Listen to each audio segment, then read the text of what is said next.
พาพี่น้องเขาถนนหนทางที่เพิ่นเฮ็ดแล้วใหม่ครับพี่น้องเพิ่นเทคอนกรีตอย่างงามเลยทางเส้นนี้ก็ลัดขึ้นมาคุ้มโน่นม่วงเพิ่นเอิ้นพี่น้องเป็นป่าม่วงเก่าเพิ่นมาตั้งคุ้มตั้งบ้านใส่เนาะ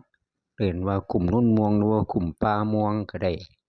เพราะว่าเทิงคุ้มนี้ก็เป็นอีกคุ้มหนึ่งอยู่เทิงโน้นเนาะพี่น้องคุ้มป่าม่วงเพิ่นว่าก็บ่หลายหลังคาดอกพี่น้องประมาณจัก10-20หลังคานี่ล่ะในคุ้มนี้เพราะว่ากลุ่มนี้เพิ่นก็เป็นเขตของบ้านผาแดงอยู่แต่ว่าก็มีร้านค้าร้านขายของซ้ำพอได้อยู่นำกันเนาะเพิ่นก็มีประมาณจัก10กว่าหลังคานี่ล่ะพี่น้องเพิ่นก็มาเฮ็ดถนนให้งามอยู่ถนนคอนกรีตอย่างงามพุ่นน่ะไปง่ายมาไงสะดวกสบายบ้านก็อยู่ตาม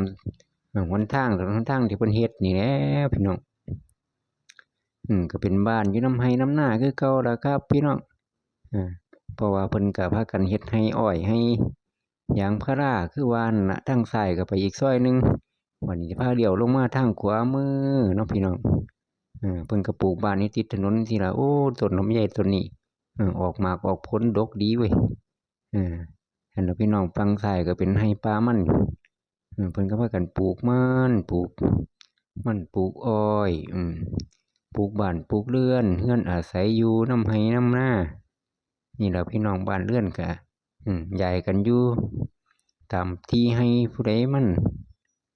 ปลูกตามพื้นที่เจ้าของอยู่เนาะปลูกบ้านตามที่เจ้าของไว้นะผู้ลางคนก็อยู่นำป่ายางแล่นลงมาซอยเส้นนี้ลงไปอีกก็สิเข้าพุ่นดอกพี่น้องบ้านใหญ่เพิ่นนั่นล่ะบ้านผาแดงนั่นล่ะ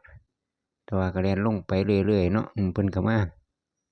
วิวทิวทัศน์ก็งามอยู่ตัวพี่น้องเพราะมันเป็นโน่นขึ้นมาเนาะก็พาพี่น้องมาเบิ่งวิวชมวิวตามกลุ่มตามโน่นซอยขึ้นมาคือเก่าเหมือนเดิมป่ายางพาราฝั่งขวามือนี่ก็เพิ่นก็ปลูกแต่โดนแต่นานแล้วก็ต้นใหญ่สูงได้10กว่าปีแล้วต้นยางพาราฝั่งขวามือฝั่งซ้ายมือก็สิเป็นทุ่งนาพี่น้องจะเป็นทุ่งนาคันคุ้มตัวเป็นทุ่งนาคนเราฝากทุ่งก็ว่าได้เนาะแล่นออกมาก็มาฮอดตีนบ้านใหญ่แล้วพี่น้องบ้านเก่าบ้านแก่เพิ่นละบ้านใหญ่ละบ้านผาแดงเพิ่นเพิ่นก็เฮ็ดไปนำถนนหนทางตามซอกตามซอยคือเก่านั่นล่ะระหว่างสองข้างทางของทางกับทางนี่ล่ะซ้ำพี่น้องคอนกรีตพอได้ไปได้มาได้ซั้นแหล้วพี่น้องเอ้ยเพิ่นก็กำลังตกกะไถหุดตกกะสิเฮ็ดนาเฮ็ดหยังเป็นสระแหน่เป็นไร่นาแหน่เป็นป่าอ้อยป่าหยังไปเฮ็ดไปตาม